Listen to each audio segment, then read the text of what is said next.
আমাদের মাননীয় প্রধানমন্ত্রী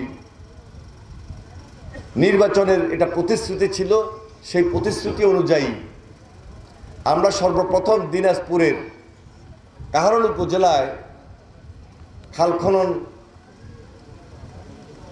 উদ্বোধনের মধ্য দিয়ে সারা বাংলাদেশে আমরা এই কর্মসূচি হাতে নিয়েছি।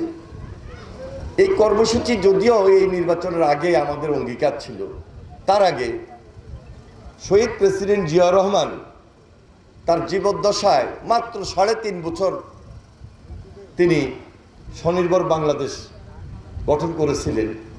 সব মশার বিরুদ্ধে সুরক্ষা দিতে এলো বসুন্ধরা এক্সট্রিম অ্যারোসল, মশার বিরুদ্ধে এক্সট্রিম সুরক্ষা।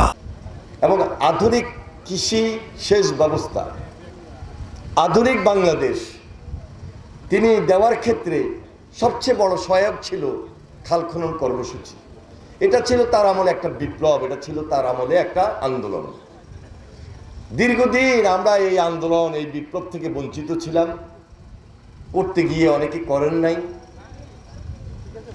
এবং না করার কারণে খালের দুই পাড় অথবা খালের মধ্যেও অবৈধ স্থাপনা অনেকে গড়ে তুলেছিলেন। অনেক জায়গায় খাল দখল হয়ে গিয়েছে, কোথাও কোথাও বাড়িঘর হয়েছে, কোথাও কোথাও দোকানপাট হয়েছে, এবং শিল্প কলকারখানার বর্জ্য এমনভাবে এসেছে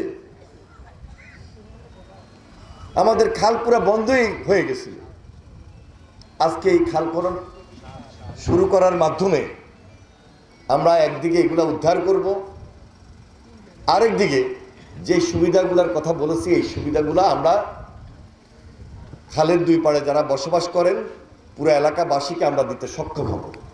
এইভাবে যদি সারা বাংলাদেশে যে কর্মসূচিটা আমরা হাতে নিয়েছি এটি যদি অব্যাহত থাকে তাহলে বাংলাদেশে নতুনভাবে একটা জাগরণ সৃষ্টি হবে, নতুন বিপ্লব, নতুন আন্দোলন তৈরি হবে জনাব তারেক রহমানের নেতৃত্বে।